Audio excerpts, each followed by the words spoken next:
Bien, 9:05 minutos. Vamos a hablar de temas internacionales. Ayer fue la elección finalmente en España y el socialista Pedro Sánchez se impuso en las urnas, ganó estas legislativas en España, elecciones generales. La gran sorpresa fue el partido de extrema derecha Vox. Consiguió 24 de los escaños en la Cámara Baja. Queremos profundizar en las consecuencias de los resultados. Nos acompaña Modesto Gallo. Él es académico de la Facultad de Ciencias Sociales e Historia de la Universidad Diego Portales. Español, pero vecindado acá en Chile hace bastante tiempo. ¿Cómo estás? Bienvenido. Buenos días, muchas gracias por la invitación. Revisando los resultados de esta elección, se ve claramente que hay un triunfo del Partido Socialista, el PSOE, ¿verdad?, de Pedro Sánchez, con 123 escaños del total. Eso es indiscutible. Pero en términos generales, ¿con qué impresión se queda usted del resultado de la elección?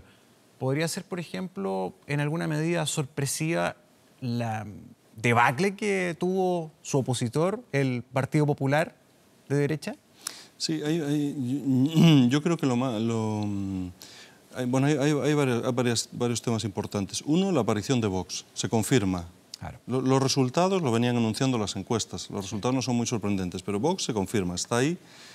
Tenemos ya un partido, se normaliza un poco la política española, tenemos un partido de derechas, posfranquista, ya no es franquista como eran los 80, esos partidos no tuvieron éxito, este ya es un partido democrático, de derecha, de extrema derecha, hay que ver cómo evoluciona. El franquismo por primera vez con representación parlamentaria desde la vuelta de la democracia. Sí, bueno, yo lo que digo es que este ya no es franquismo. El franquismo tuvo sus candidatos, todos fracasaron. Todos fracasaron. Hubo Falange, De la Jons, todos esos partidos que ellos pusieron en las papeletas, esos fracasaron durante todos estos años. Este ya es un partido, uno podría decir, de una inspiración evidentemente nacionalista española.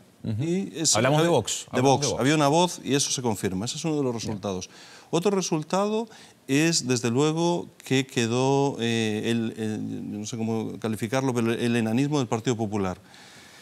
Pero es que Vox, en buena medida, representa el electorado original del Partido Popular cuando se llamó Alianza Popular. Ese en un comienzo era su electorado. Si uno compara los resultados, aunque ha pasado mucho tiempo, con unas ideas un poco diferentes, pero si uno compara el tamaño de Vox con el tamaño que tuvo la primera Alianza Popular, la que se formó en torno a Manuel Fraga, no son idénticos, pero tienen resultados muy similares. Es decir, yo no esperaría que Vox creciese mucho más. ¿Llegó a su techo Vox? Yo creo que Vox necesita tensión. Si sigue tensionada la política en torno a Cataluña, puede ser que crezca un poco. Pero si no, yo creo que está en su techo. Pero hay que verlo esto. Y después también la consolidación en principio de Ciudadanos. Ya se la ha jugado en unas cuantas elecciones. Ciudadanos, perdón, que es el partido de centro-derecha. De centro. Pero ahora justo de centro-derecha. Ahora ya decidió que era un partido de centro-derecha. De centro-derecha. Justamente Ciudadanos capitaliza la caída del PP. ¿Y por qué razón? ¿Por qué razón crees que Ciudadanos logra captar mejor performance que el PP en rendimiento? ¿Qué es lo que está ofreciendo Ciudadanos que le está funcionando más que a la derecha tradicional? ¿Es que el español de centro se ve más representado por esa alternativa? Bueno, hay que ver cómo se consolida. En la política española hay un trauma con el centro. Y es que la democracia española comenzó articulándose en torno al centro. La Unión de Centro Democrática con Adolfo Suárez. Adolfo Suárez después tuvo un proyecto de centro, que era Centro Democrático y Social. Ambos fracasaron. Entonces, yo pienso que en este momento tienen claro que van a tener, que en el fondo la política es bipartidista en el sentido no de que tenga que existir dos partidos, aunque se venía diciendo que la política española había evolucionado hacia un bipartidismo tipo anglosajón. Pero yo creo que Ciudadanos emerge, igual que Podemos, en una renovación. Podemos de la izquierda, sí. Ciudadanos de centro-derecha. Entonces, por eso digo que hay que ver cómo madura el sistema de partidos. Yo creo que Ciudadanos, con ese trauma que digo que hay de que el centro, en el fondo, no tiene la solidez ideológica, la solidez emocional que tiene la derecha y la izquierda, yo creo que ellos están optando por irse a la centro-derecha, igual de una manera más actualizada y con un liberalismo valórico. Entonces, no es una extrema derecha, no son un grupo de políticos conservadores, pero sí quieren ganarle un espacio al Partido Popular, por ahora lo están consiguiendo. Hay que ver que el Partido Popular también viene de una crisis muy fuerte, a la que respondieron de manera muy, yo diría, deficiente. Por los casos de corrupción, fueron recordar que Mariano Rajoy salió por esos casos el año pasado y fue reemplazado por Sánchez. Tenían muy en ese malas contexto. prácticas, muchos dobles, triples pagos. Exactamente. Ahora, pero perdón, solamente para terminar de responder con lo que decías con respecto a las elecciones. El gran triunfador es el Partido Socialista. El Partido Socialista era un partido que estaba en el suelo. Entonces, él y Pedro Sánchez estaban retirados, apenas había asomado la cabeza y ya se estaba yendo. Entonces, yo creo que el Partido Socialista, a pesar de que no tiene esas grandes mayorías de los 80, esté siendo el partido que articula de nuevo, o que va a articular el nuevo gobierno, eso es un gran éxito para Pedro Sánchez. ¿Y solamente para España o también esto hay que tomarlo en un contexto en que generalmente estaban en varios países la socialdemocracia bastante afectada y habían comenzado a aparecer más bien gobiernos de centro derecha y de derecha en varias naciones? ¿Esto debe ser tomado como un síntoma de un cambio? Yo todavía con los problemas que ha habido en España para formar gobierno y lo que está pasando en Europa, yo no creo que Europa... a fines de los 90 Europa parecía que estaba girando hacia la socialdemocracia.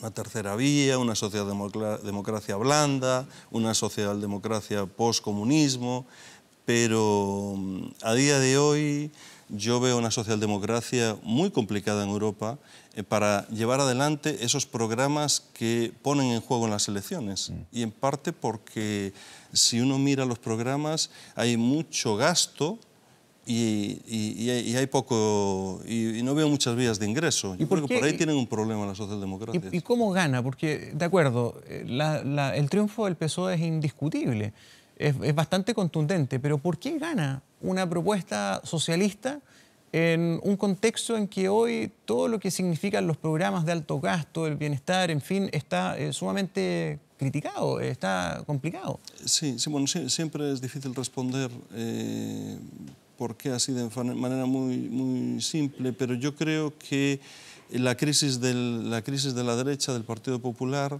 le abre... Y el hecho de que el Partido Popular se desgastó bastante gestionando la crisis.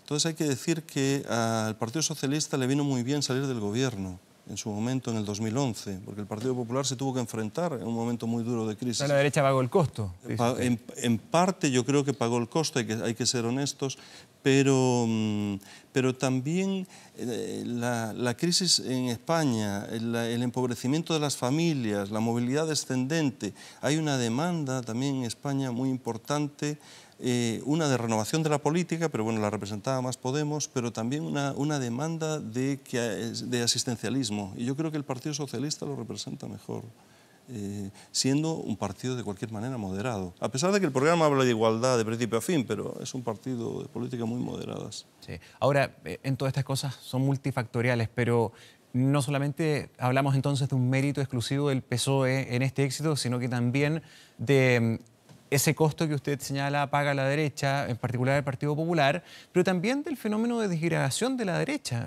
No enfrentan una elección ya con mayores chances de unión. El factor Vox también implica un desgaste para el PP, obligándolo a jugar también con muchos lemas de la ultra para no perder ese voto duro. Entonces los fuerzan a tener un discurso mucho menos popular, digamos. Sí, aunque hay que pensar que el Partido Socialista no se disputa el electorado, por supuesto no con Vox y con el Partido Popular, antes cuando se estaban disputando el centro, pero el Partido Socialista le benefició mucho la crisis de Podemos. Tuvo muchos problemas internos, de liderazgo. Dicho sea de paso, el Podemos también perdió varios escaños. Muchísimos. No le fue nada bien. No. Y si uno mira, en la politología española se sostenía la idea de que el movimiento de los electores era intrabloques ideológicos. Y si uno compara los resultados de las elecciones anteriores con estos, lo que hubo muy probablemente hubo mucho movimiento de votos entre Podemos y PSOE. Entonces es lo más probable. Además dicen bueno, que hay menos abstencionismo, pero bueno, en España la participación en las elecciones generales suele ser alta. Entonces coincide, no creo que sea por azar, que los votantes que pierde Podemos los gana en buena medida el Partido Socialista. Sí. Y la pregunta, más que el Partido Socialista tuvo mérito de aguantar, pero la pregunta ahora la tiene sobre la mesa Podemos. ¿Qué van a hacer en el futuro más que darle la voz a Pablo Iglesias? Veamos el escenario y los desafíos que tiene Pedro Sánchez y el PSOE, porque ganaron, pero no les alcanza para resolver los temas solos. Tienen que negociar, tienen que llegar a pactos y eso ya sabemos que puede ser bastante difícil. Estaba acá analizando algunos de los escenarios. La lógica indica que tiene que asociarse con su gente, con la izquierda, pero no le alcanza, porque si sumamos los 123 del PSOE más los 42 del Podemos, más el nacionalismo vasco, que son 6, Coalición Canaria 2, Compromís 1 y el regionalista Cantabria 1, le falta igual 1. Le falta sí, no le da tampoco con su sector. ¿Con quién entonces?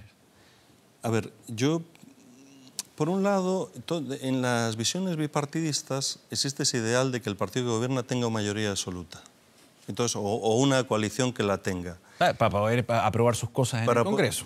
La ley de presupuestos, esa es importantísima, ¿no? Entre otras tareas que hay que hacer durante el mandato.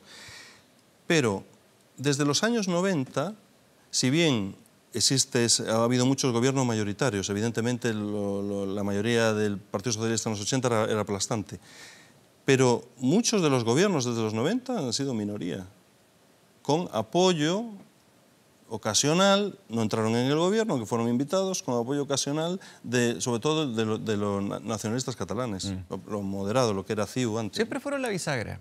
Fueron la bisagra también con José María Aznar funcionaron dando apoyos puntuales, pero evidentemente que desde una matriz más identitaria el Partido Socialista siempre estuvo más abierto al diálogo con el catalanismo. Pero ahora Sánchez quiere evitar llegar a una negociación con esos grupos precisamente porque el contexto es distinto.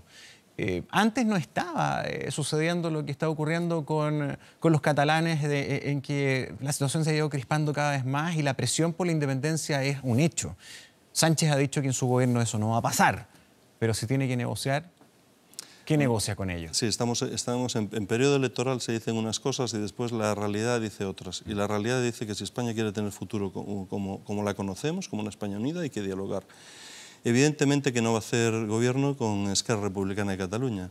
Eso ya sería algo hiper extraño, una especie de monstruo político, pero van a tener que dialogar, van a tener que estar abiertos. Los que más capacidad tienen para dialogar y poniendo en práctica su propio etos político, es la coalición Podemos o Partido Socialista Podemos. Yo es la que veo más factible y eventualmente, no entrando en el gobierno, aunque se vio que estaban muy enamorados Pedro Sánchez y Pablo Iglesias después de lo que se dijeron en otros periodos, pero ahora parecían destinados a formar, o parecían actuar sabiendo que iban a formar gobierno. Yo es en el que más creo todavía y con apoyos puntuales desde fuera de los nacionalistas. Ya les enviaron señales, le quitaron financiamiento a algunas otras comunidades autónomas y se lo pasaron a Cataluña. Yo creo que va a haber un espacio de diálogo con los presupuestos muy importante. Entonces, ese me parece lo más, si uno quisiese hacer futurología, politológica, digamos, eso me parece el escenario... Lo más lógico. Lo más lógico, dado lo que ha sucedido. Y lo que ya se descarta derechamente es esa chance que también en algún momento podría haberse pensado de negociar entre el PSOE y Ciudadanos. Pero el líder de Ciudadanos dijo no, las bases también, y las bases del PSOE también le dijeron a Sánchez, no señor. Sí, bueno, en política hay que esperar, pero es que en un mes tenemos otras elecciones. Son las municipales, en algunas comunidades autónomas. En España, en las regiones funcionan, las comunidades autónomas, dentro de este periodo constitucional, funcionan como pequeños parlamentarismos también.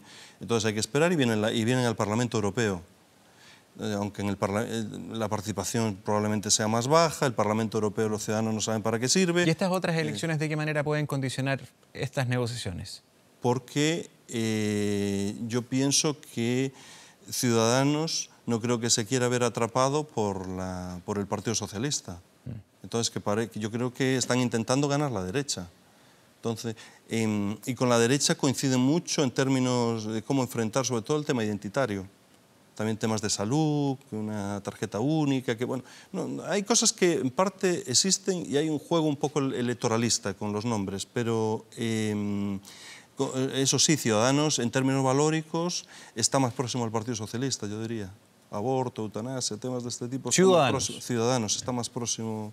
En términos valóricos al menos. En términos valóricos al Partido Socialista. Ahora, por ahí podrían crear... Yo no sé si usted comparte esto, pero hay algunos analistas que ven incluso bastante deseable esta jugada que podrían hacer ambos, y sobre todo para el PSOE, porque también nos pasa acá, la representación del centro, nadie se la toma.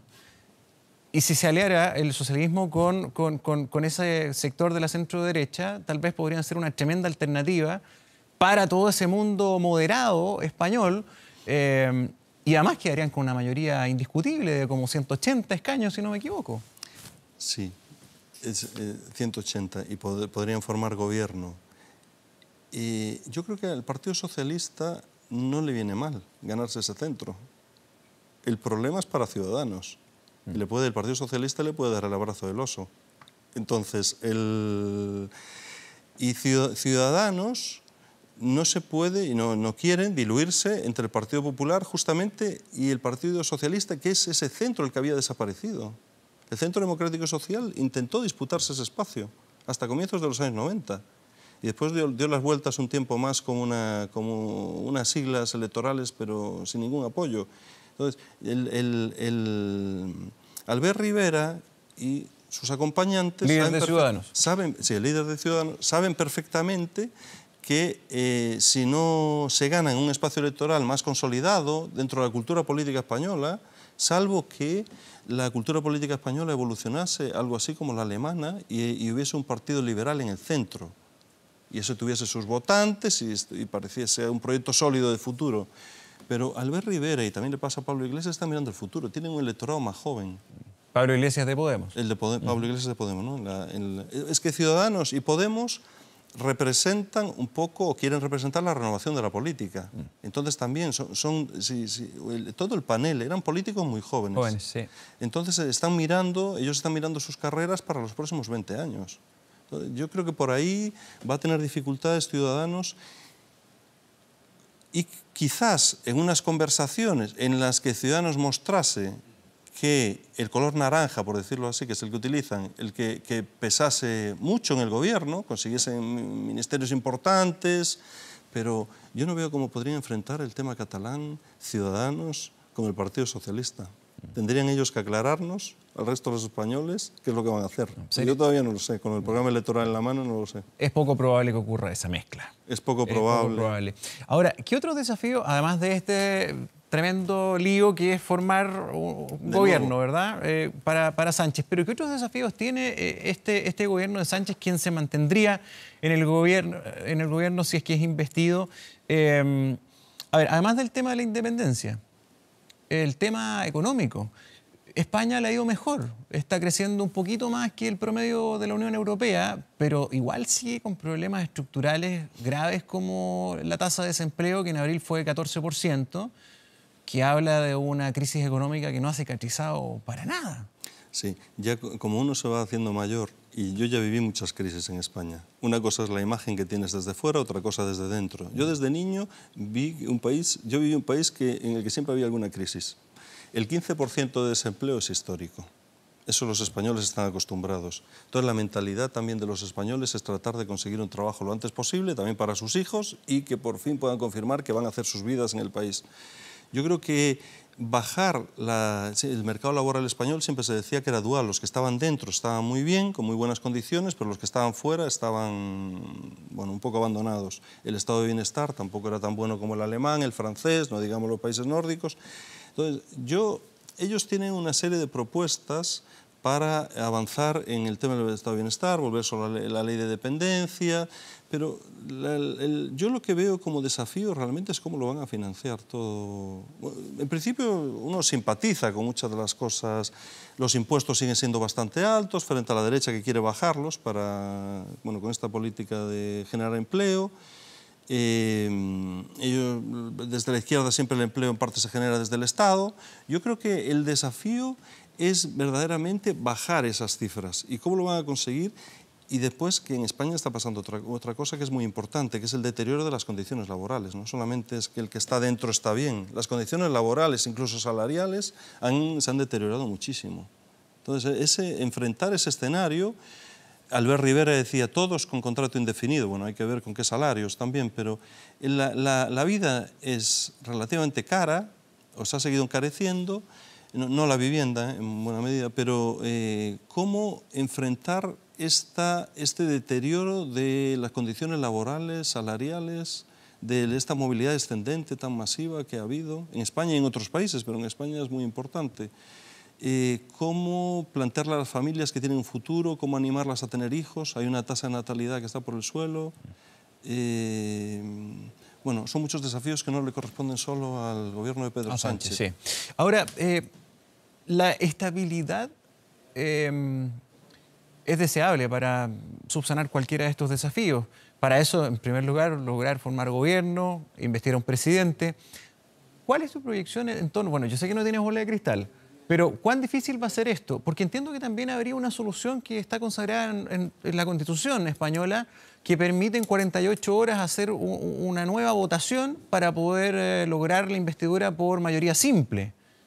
El artículo 66 de la Constitución, si no me equivoco. Puede ser. Yo no sé cómo podría, tendría que volver a revisar la Constitución, yo no sé cómo podría forzarse a que hubiese un gobierno con mayoría simple. No, porque el gobierno tiene que ser investido, pero puede ser investido por mayoría simple, no hay ningún problema, puede haber varias rondas, normalmente hay varias rondas, hay varias conversaciones, también con el jefe del Estado, y el jefe del Estado propone a un presidenciable, pero tiene que tener apoyo ahí en el parlamentarismo. Además tiene que lograr que se abstengan los que no son sus partidarios. Sí, yo creo que tendría que lograr que, no sé, que la derecha se abstuviera, pero eso es bastante poco probable. A ver, tendría que haber mucha bueno, si no se abstienen y votan en contra, que es lo más probable, no pasa nada mientras se abstengan los nacionalistas. Exacto. Yo creo que después de todos los problemas que ha habido estos años para formar gobierno, contraer una irresponsabilidad gravísima que no se formase de nuevo gobierno. Que todos se opusiesen al gobierno en principio. Si mi pequeña bola de cristal dice que va a ser Podemos o Partido Socialista Podemos, yo creo que realmente va a haber que aceptarlo y dejarles gobernar durante un tiempo. Son demasiados gobiernos, son demasiadas decisiones que no se toman, son demasiadas instituciones que están en el aire, sus jefaturas, está paralizado no solo el gobierno, sino la institucionalidad que está por detrás. Yo creo que ahora se va a formar un gobierno PSOE-Podemos. Si se forma otra cosa, como no quiero equivocarme, pero se forma, y yo creo que con la abstención de los nacionalistas, y va a quedar en veremos, pero con señales claras, como ya hubo meses atrás, que va a haber una conversación sobre el financiamiento, sobre todo de la comunidad autónoma catalana. Muy bien, Modesto Gallo, muchísimas gracias por venir a esta jornada para entender un poquito más el panorama en España después de estas elecciones. Seguiremos atentos porque es noticia en desarrollo. Muy bien, muchas gracias. Gracias por venir.